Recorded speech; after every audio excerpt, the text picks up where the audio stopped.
Recording. Looks like things are getting set up for the Zoom to go live. Welcome everyone to another episode of the Daily Freedom Podcast. Today I'm so excited because I'm interviewing Edina Adler. She's a therapist and stepfamily coach who was previously an educator, a court mediator, and a social worker. And she has worked with families and children for 25 years.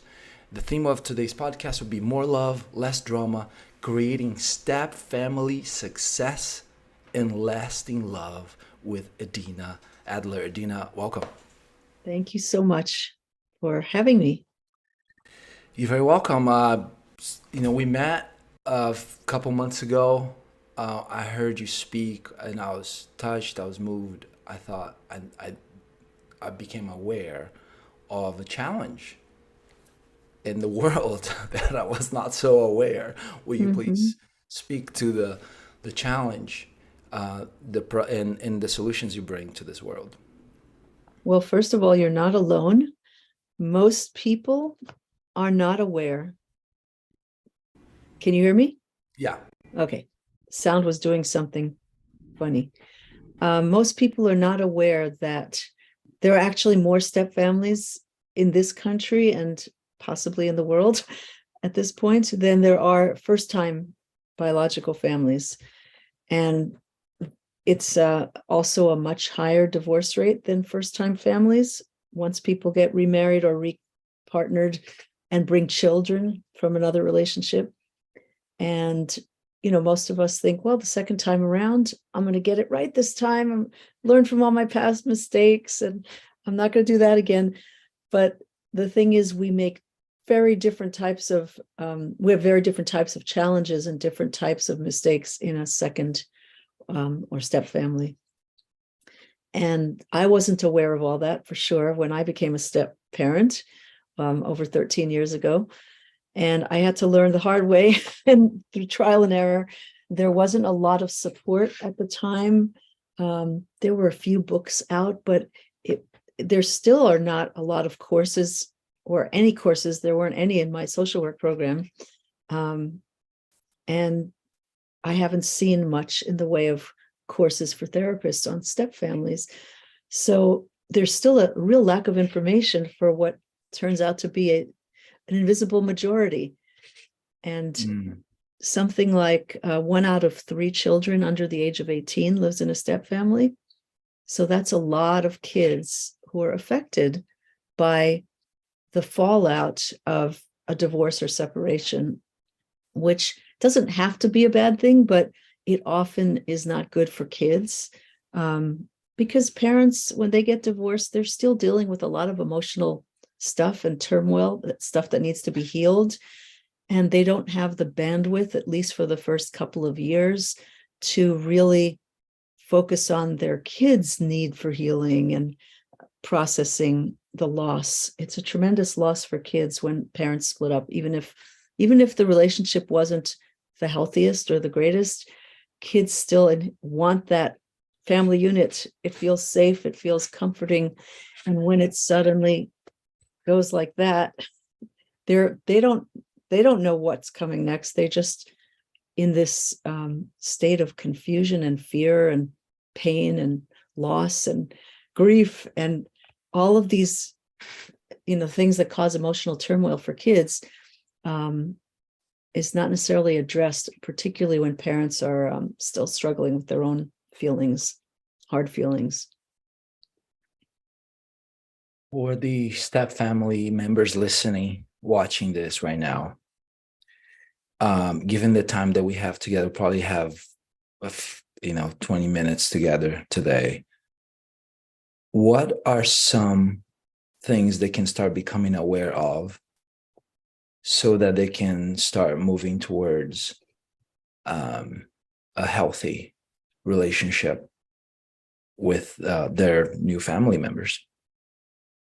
Well, the first thing I might have already alluded to is that parents need to understand that their kids need them in their next relationship to be a healthy one, for one thing, because they're creating a template for their kids of what relationships look like, and a set of expectations of what intimacy can be. And if they have a second failed relationship, it's going to really affect their kids' ability to trust intimacy. So number one, the parents and step-parents really need to work on their relationship being strong from the beginning, and having a couple of things worked out ahead of time. Number one is, what are their expectations around parenting?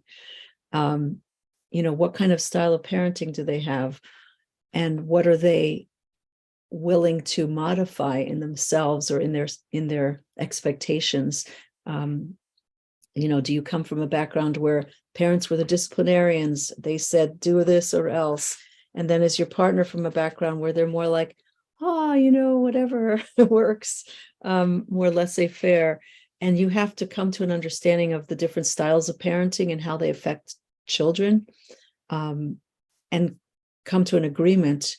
The first thing. Then the second thing is understanding that as a step parent, your role is not to be the person who's in charge of discipline. Your role is to support the biological parent in whatever style they've already developed. Doesn't mean they can't modify it somewhat, but the step parent's role is not to step in and right away be this authority figure, and act like a parent, because that won't fly. First of all, with the kids, they won't like it, and it backfires. And the third thing is to focus on connection versus correction, both for the couple and for the parent. So what I do is I focus on working on the relationship and the parenting at the same time. So the partnership and the parenting, because they really go together. You can't really work on one without working on the other, is what I've found. When I first became a step parent, it really took a lot of working on my own communication skills and dealing with my own emotional ups and downs in a way that didn't leak out to the kids, because it can be very frustrating if you don't know how to manage your emotions, and if you react to things that could be upsetting, like kids saying you're not my mom, or just not listening to you the way they listen to their biological parent. There's a lot of, or the way that the ex behaves with the kids. There are all kinds of things that are thrown into the mix with a step family that people don't anticipate, and it could throw you sometimes if you haven't really worked on yourself and your own emotional states and healed from whatever prior relationship you had. If not completely healed from it, at least learned how to manage your feelings about it, so you don't talk badly about the ex to your kids or to your stepkids, and you don't, you protect them. You're protecting those kids from negativity. That's one of your jobs as a parent, protect the kids from your own negative emotional states, and also help them understand what they're going through is difficult. It's a lot of change for kids, and it happens a lot too fast for most kids. People are eager to get into these new relationships with their new partner. They finally found someone to love again, and they're all excited, and they're not necessarily thinking about how this is hard for the kids to adjust to a new person taking over this role. It's not like the easiest transition. So helping kids express those feelings and being empathic instead of taking anything that they say personally is one of the important kind of tools that I encourage or teach. So yeah, learning about your parenting style, learning about how to regulate yourself and how to generate compassion instead of negative reactions, whether it's to your partner because you don't think they're being strict enough, or you think they're being too strict, or whatever judgments you might have about their parenting, but learning how to manage all of that judgmental state of mind, that's not really helpful. to Mm. relationships. Yeah, that the judge reminds me of the book, The Four Agreements. Mm-hmm. And one of the agreements, being that, don't take anything personally. Right, right. And then there's a paragraph there that talks about this concept called the judge. The author calls it the judge, or the inner judge, that a person will perhaps punish himself or herself perhaps thousands of times for a one-time mistake. Right. And I believe he mentions maybe that animals, perhaps they probably are not doing that. They Right. made a mistake. They are not going to suffer more than once. And humans, we replay it over and over. Yeah, and some of us were really good at doing that. You said parenting styles. That fascinates me. I'm new to learning parenting styles as I coach some clients that are parents, and now that's my new thing. Like, I used to be, I'm going to coach business owners, and now it's all about, now I want to coach parents or parents to be. Will you please teach us a little bit about parenting styles? Well, I will say that some people think there's 3: passive, assertive, aggressive. I feel like from the things that I've studied, it's more like 4 different styles. And by the way, this particular framework, I've created a handout for people, which is on that site. They just have to download it. So there's the aggressive style, which is more like you demand obedience, right? And if you grew up with a parent figure like that, you tend to internalize that style, or you completely reject it and go permissive, right? Like, I'm going to do the exact opposite. But either way, those 2 extremes are not particularly healthy for kids. The aggressive, or the dictator, or the demanding obedience style, whatever you want to call it, leads to kids having lower self-esteem. It causes unhealthy relationships. Kids tend to get into trouble in school when they have that style of parenting, because they have a reaction to authority.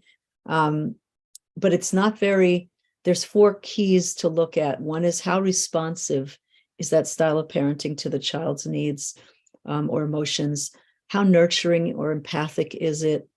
How high are the demands or expectations? Are they realistic, or are they extremely high, too high? And then, is there punishment involved that's too harsh or not appropriate?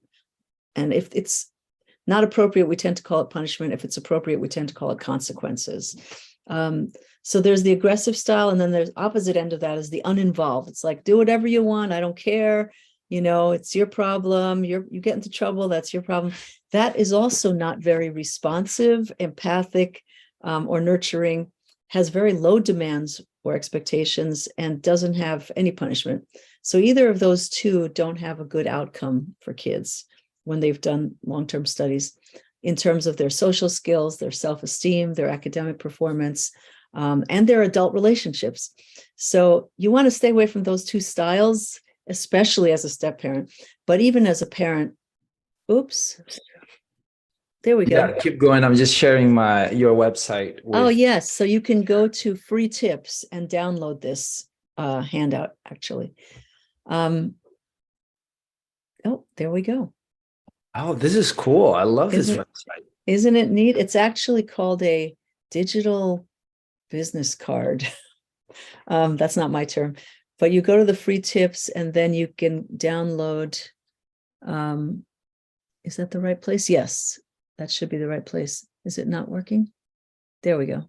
I didn't click on it. Okay. Oh, you want me to click? No, that's just the right place to click. So then there's the permissive style, which is better than uninvolved, but it's still like you're trying to be their friend. You're reluctant to set rules or boundaries or standards.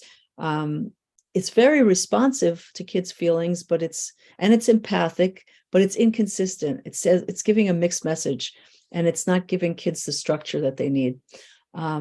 But the style that we really want to go for is the assertive style, which is where you do set rules and standards, but they're reasonable, they're fair, and there's a kindness and a caring and an empathy in that style of parenting. It's very nurturing, and it doesn't use punishment. It uses appropriate consequences when kids don't follow those guidelines. But it's like you can compare it to a ruler, say they're the caring ruler or boss versus the dictator or the mean boss or the uninvolved boss or ruler, who doesn't care about their subjects.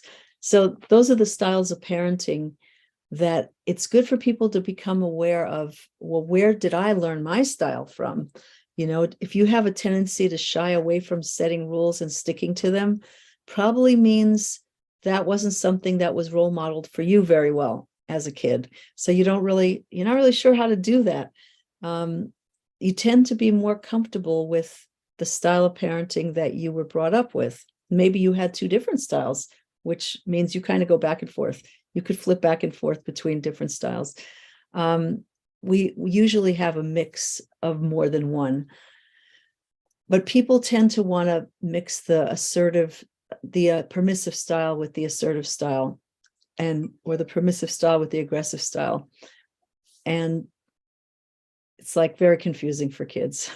So first of all, understanding what your style is and what you need to work on to maybe optimize your style of parenting, and then work on becoming a good team. You have to be a unified team with your partner, because if your kids see that they can split you, they will.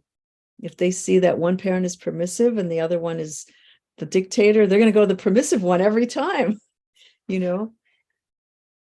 Yeah, absolutely. Thanks for teaching that.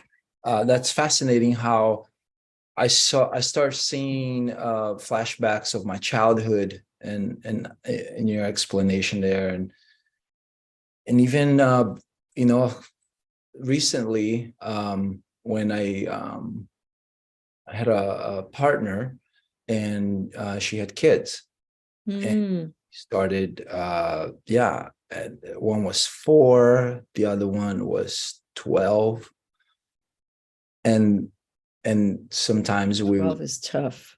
Yeah, sometimes we'd be hanging out together, and I started reading up on like how to raise children, because I was like, if I love this person, we may be together for forever. So I remember going and studying, and my intuition kept telling me, like, have an amazing relationship with my partner, Mm-hmm.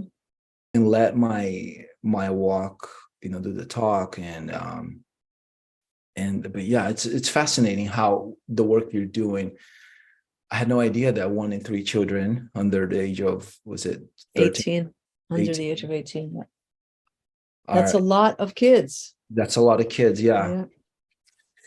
Who could be affected in a positive or negative way, depending on how people, A, handle their divorce, and B, handle their new partnership.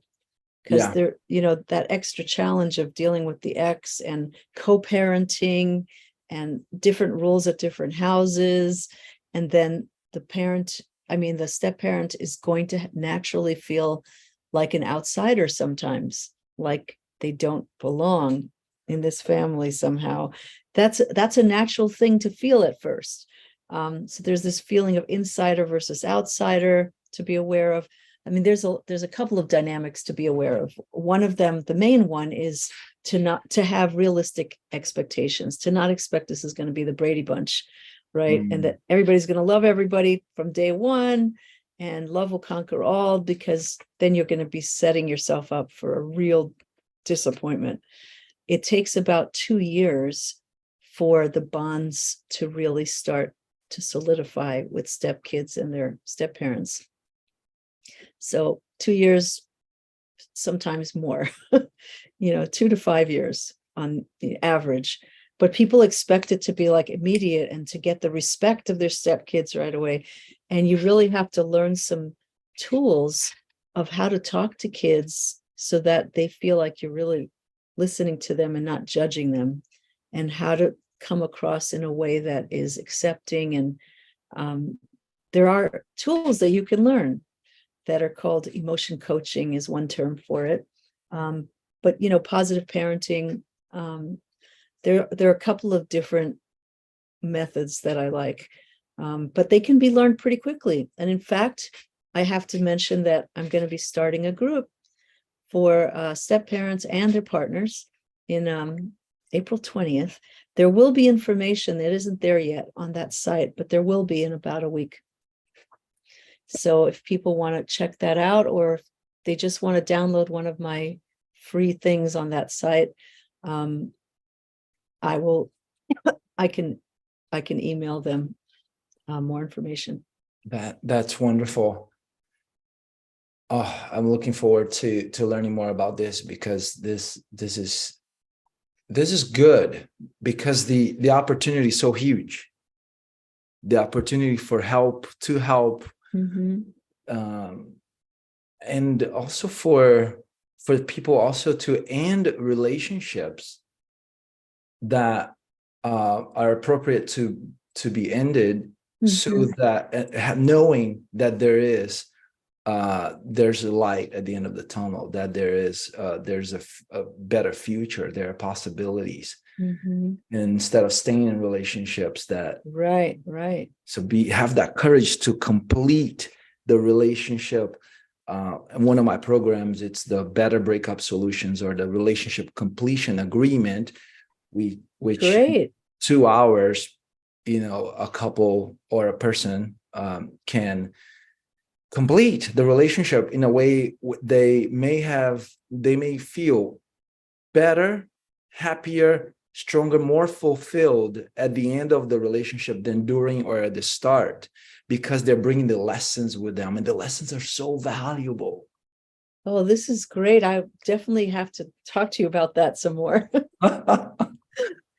Because I think a lot of people don't do that at the end. Like, they may think, oh, maybe I'll get into therapy eventually, afterwards, after the divorce. But there really needs to be some healing that goes on before you get into the next relationship, preferably. Yeah, love to collaborate with you. It's a simple process. Great. The simpler, the better. It's definitely a simple process, and I'll give the simple of the process is 3 lists. So for everyone watching, listening, is a list of the things I like about my ex, or that I liked about my ex, or the person that will be my ex. So things I liked. List number 2, things I disliked. And there's a reason why I'm putting that in the past tense. Also a hypnotherapist, so linguistics to me, it's awesome. Paramount. Words create, words program. We have our conscious mind. The mini computer processes about 100 bits of information per second. The unconscious mind keeps the body alive, processes about 10 million bits of information per second. So we want to use the conscious mind, the mini computer, to direct the unconscious mind for things that are besides the body functions. So those are the beliefs, the hierarchy of values. So will love be number 1 value? Will freedom be number 1 value? Discipline be what are the hierarchy of values for your life purpose? Is that the 3rd list? No, okay. So the 3rd list. Okay. The 3rd list is the 2nd list in reversed or inversed. Ooh. Yes. Wow. And the prompt is my ideal partner is someone who ... Ooh, that's great. I love it. The ... would be the opposite of what's that on list. number 2. That's really clever. I like that. Yeah. It's a part of it's something that I become so passionate about, because it allowed me to complete a relationship 4 years ago in a way that we loved one another, we didn't fight, And after going through this book right here, it's called All About Us. Okay. It's a book about questions for couples to get to know one another. We realized that we were going separate, we had different visions for life. And through tears, we were like, okay, we may need to end this. And we loved one another. So after 7 days, 5 days actually, of going through a trip and meditating together, something came to me. And the intuition was, create an agreement, a written agreement to honor this relationship. And that's where the idea came, the relationship agreement of completion. And since then, I've been using it. I started using it with friends, and then started using it with clients and everyone, So the foundation are those 3 questions, but then we go into some tactics that are then can be worked with, say, attorneys or counselors and mediators. But yeah, so the third list becomes the blueprint for the next relationship. That's brilliant. Yeah. I love it. So Edina, go ahead. Sorry, go ahead. Yeah, I was just going to say, a little bit about, we have maybe another 5 minutes here for where can people find you. There are links below, but, share a little bit more how people can get involved with you. Gosh, well, aside from, I do work one-on-one with people more intensively, but I decided to start this group program in April because there are a lot of people who could benefit from seeing, especially with step families, that other people are in similar situations. They learn from each other. I personally went through a pretty hairy situation with my husband's ex, who was very hostile to me, and I had to use every tool in my toolkit to deal with her in a compassionate way. You could say that it called out my deepest spiritual self to really generate compassion for this woman. And those are things that I feel we can all learn how to do that. It's just that sometimes we need a little help, a little guidance. I had some great teachers myself, and spiritually speaking, and I think that's part of what I integrate in the work that I do. But if people are interested in the group, I'd love to have you. It's a 10-week program. It's going to start, like I said, in April. And some of it will be practical tools, like I have a visiting guest talking about the legal and financial aspects. So if that's something you need to know about, that's not my jam, but I'm bringing people on. I might bring on someone like you to, do a little healing session. I love to serve. Yes. And the truth is that there are so many families out there who need the support. And yet it's kind of an invisible topic that I don't see it addressed in the media. And it needs to be like somehow we've forgotten that parenting it doesn't come with a manual, right? But there are certain things that you can learn that will help you be a better parent and partner. And they're learnable in a short period of time. It's just that we don't realize the importance of learning those things until people get into trouble with their partners, and then they come see me as a therapist. But I would like to prevent that need, Yeah. I'd really like to be more on the prevention end of things. Not to say that I don't want to work with people who are having problems. Obviously, that's usually when people reach out for help, to be honest. But it would be my dream to have millions of people recognize that if they just take a little course, like a marriage, some kind of marriage prep. Mm-hmm. They do that. Yeah, they do that in some churches. I know. I forget what it's called. But anyway, something like that. But for step families, this is now your second marriage. You're going to have different issues. to address, and you should learn something about that before you get into it. So that would be my fantasy, is to see like down the road, this is like a common thing that people do. I want to support you and your vision and your mission. Thank you. Absolutely. I'm getting goosebumps here. Edina, Yeah. thank you so much for this conversation. I learned a lot. I'm inspired to Thank you. what's to come.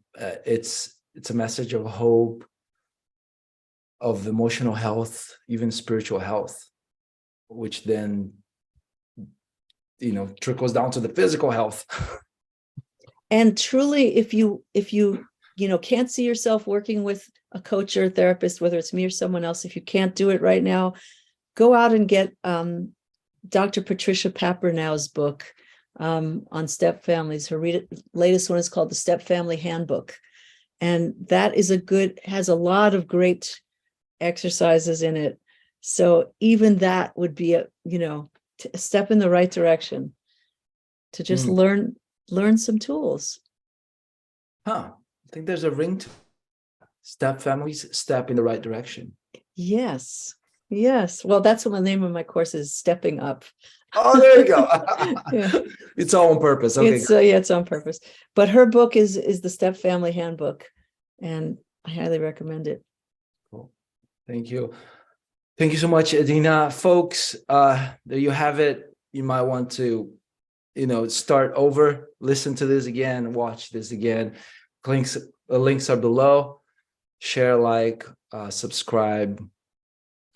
Share with someone what's been a takeaway. Like, what's a takeaway that you've had?